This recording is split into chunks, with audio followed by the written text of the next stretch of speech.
అందుకే భగవంతుడిని ఏది అడగకూడదు. ఏదైనా అడిగితే అదే ఇస్తాడు. ఏమీ అడగకపోతే అన్నీ ఇస్తాడమ్మా. అది దైవ కరుణ. ఏమీ అడగకపోతే అన్నీ ఇస్తాడు. ఏది తెలివైన పనో మీరే ఆలోచించుకోండి. నిజానికి నాకు తెలియదు, నన్ను కాపాడు కూడా అక్కర్లేదు, అదే ఆయనకి తెలుసు. కానీ ఏదో మనస్సులో భయం ఉంటుంది కదా కొంచెం, అందుకని పరమాత్మ ఏం అడగాలో నాకేం తెలియదే, నన్ను కాపాడు అంటే వెనకాల సుదర్శన చక్రం పెట్టి మన కాపాడతాడు. ఆయన ప్రార్థిస్తే ఆయన వెనకాల లక్ష్మీదేవి వచ్చిందంటే అర్థం ఏంటంటే భగవంతుడిని ప్రార్థన చేస్తే డబ్బులు అవే వస్తాయి. మీరు డబ్బులు మనం వేరే అడగక్కలేదు, ఒక 5 అడగక్కలేదు అక్కడ. అంతేకాదు లచ్చి వెంట అవరోధ వ్రాతమును. దాసదాసీ జనాలు లేనటువంటి భోగం ఒక భోగమా? ఎంత జమీందారైనా వాడు కారు వాడే తులుచుకుంటే వాడి భోగం ఏముందండి, అందులో ఇంకా మట్టి అంతా వాడి మీదే పడింది. కారుని నడపడానికి మనిషి లేడు, కారు తొడవడానికి మనిషి లేడు, ఇంట్లో తొడవడానికి మనిషి లేడు. ఈ జమీందారు గారు భార్య చీపురెట్టు ఊడ్చుకుంటూ దేనికి నీ భోగం ఎక్కడ? అంచేత పని మనుషులు ఉండడం కూడా ఒక భోగమే. భగవంతుడిని ప్రార్థిస్తే మన వరకు దాసదాసీ జనం లోపం లేకుండా మన ఇంటికి పంపించేస్తాడు, తిరుగులేదు ఇంకా. అది కూడా జరిగిపోతుంది. దాని వెనకాల పక్షీంద్రుడు. చాలామంది కారు కోసం చూస్తారు. పక్షీంద్రుడు అంటే వాహనం కదా, ఈ రోజుల్లో వాహనం అంటే కారే కదా.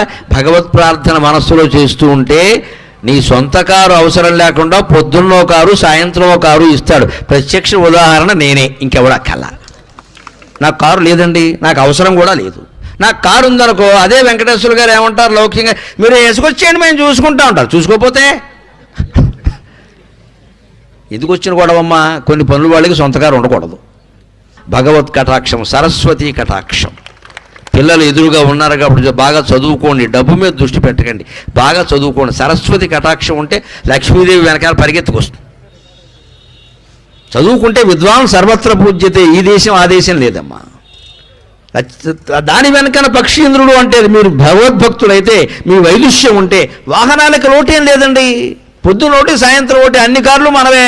ఏది మనం తొడవక్కల్లా, ఏది మనం కడగక్కల్లా, దేని మరమ్మతులు మనకు సంబంధం లేదు. డ్రైవర్ని పెట్టుకోక్కల్లా, ఖాళీ సమయంలో వాడు మనం బేకాడుకుంటూ కూర్చోక్కల్లా. ఎంత సుఖం అది. దాని వెనకను పక్షీంద్రుడు. దాని వెనకను ధనుక్కౌమోదకీ శంఖ చక్ర నికాయంబును.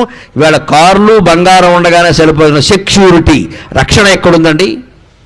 రక్షణ ఇవాళ చాలా పెద్ద సమస్య అండి. మహానగరాల్లో పట్టణాల్లో కూడా. ఇంట్లో ఉన్న ఇబ్బందే, ఇంట్లో లేకపోయినా ఇబ్బంది. ఇంట్లో లేకపోతే సొమ్ములు పోతాయి, ఇంట్లో ఉంటే ప్రాణాలు కూడా పోతాయి. అలాగని ఇంట్లో ఉండడం మానేస్తామా, ప్రయాణాలు మానేస్తామా?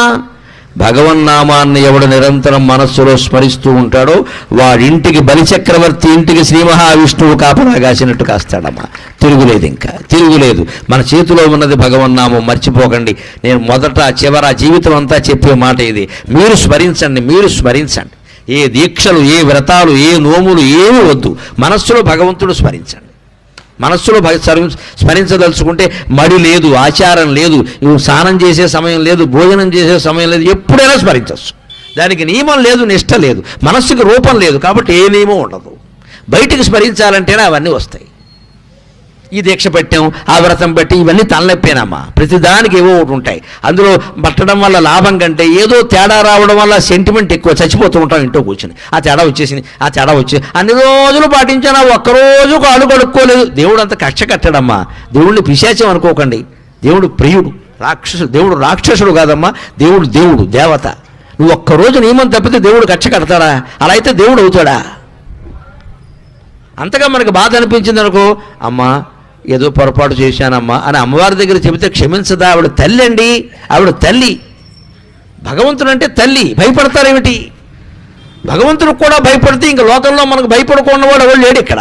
భగవంతుడి దగ్గర భయం ఉండకూడదు. ఎప్పుడు హాయిగా చనువు ఉండాలి, ఒళ్ళో కూర్చునేలా ఉండాలి.